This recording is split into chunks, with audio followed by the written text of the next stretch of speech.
So in your opinion, what qualities are essential for success in marketing leadership position within the automobile industry? For me po,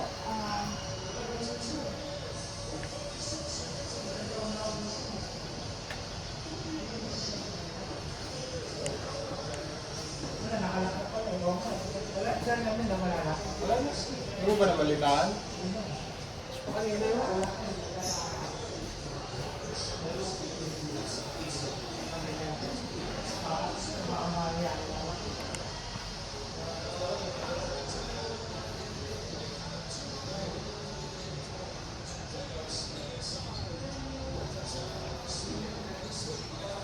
sige po. So moving on, let's discuss leadership and role models in this industry. So in your opinion, what qualities are essential for success in marketing leadership position within the automobile industry? Para po sa akin yung qualities po ng isang babae para Parang regarding pa po sa babae, no? Okay.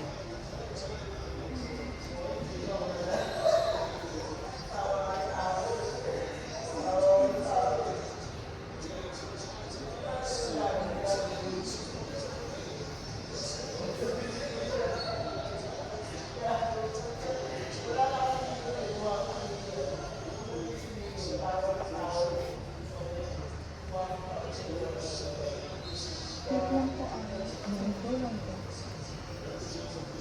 na-pressure na pala. Sorry po. Puminga ko lang nawa ako na-pressure ka namin. Ang tagal niyo po. Okay lang. Okay lang po. Ang Okay tagal lang. niyo na Sobrang po. okay lang. Ang tagal niyo na po. Hindi, sobrang okay lang. Sorry po. Malaking pabor na sa amin yan. Totoo.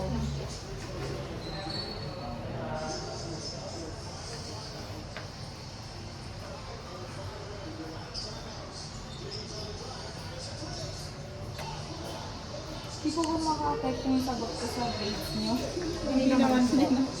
Kapag hindi po sobrang ayos yung sagot. Hindi. Okay lang yan. Okay lang po.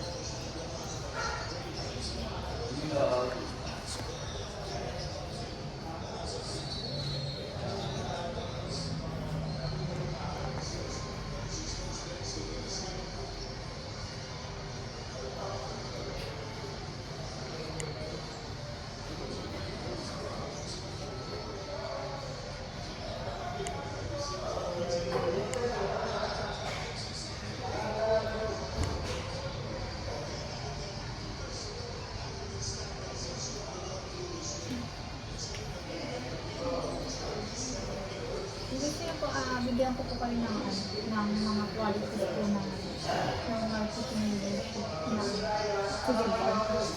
Sa siguro po sa sales, meron po siyang great communicator. Ito po sa manager po, sa mga marketing leadership. Sa leadership po, excellent coach, care about development, great communicator, spread facility, empower teams. Siguro po sa great communicator po.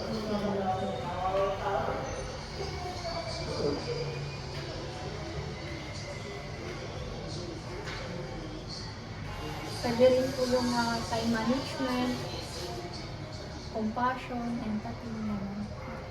Kung ano po yung sa tingin nyo na parang importante na parang skills sa ano po, sa position nyo na.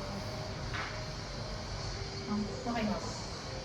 In your opinion, what qualities are essential for success in marketing leadership positions within the automobile industry?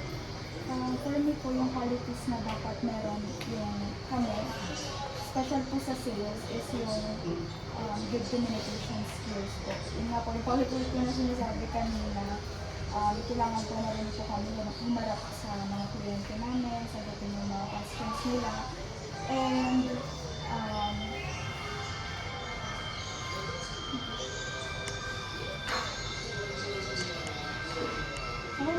Communicate lang po na okay na po yun. Okay, let's move on. So, do you have any female role models or mentors who have inspired you in your career? If yes, what characteristics do you admire most? If none, who should you recommend and why? Yes po, yung isa po namin workmate dito, kapin ko po siya before. Sa kanya po, babae po siya. And sa kanya po talaga ako na-inspired. And actually ngayong month po, siya po yung achiever namin. And ayun po, observant po kasi ako na tao. And kaya sobrang inspired ko po sa kanya kasi ang galing niya po lumenta, the way niya po kausapin yung kliyente. Parang alam niyo yun, parang hindi lang po siya nagbebenta, hindi nagbe-build po siya ng relationship sa kliyente. And ayun po talaga yung gusto ko na matutunan sa kanya. Ayun po. So, what advice would you give to women who are aspiring to leadership roles in the automobile industry? Para po sa akin, yung ma-advise ko po sa mga babae, especially po sa mga mag-start pa lang po sa automotive industry is, ayun po, galingan lang po nila pagdating po sa pag-usap sa mga kliyente. And kapag, syempre po dumarating po kami sa time na nahirapan po kami bumenta. Pero dapat po talaga optimistic kapag sa sales. Kasi marami pong darating sa'yo na inayos nila yung mga documents. Actually, may bayad na nga. Pero parang umaayaw pa yung kliyente. So kapag ikaw yung sales na may loob mo, hindi ka positive, talagang parang hindi ka rin tatagal talaga sa industry na to. Kasi marami pong failure dito sa amin. And ayun po, huwag lang po sumuko. And pagdating po sa pag-lead, kaya po ng mga babae. And lahat naman po ng tao kaya mag-lead. Basta po, determined po siya na matutunan yung trabaho ng isang leader. Okay. And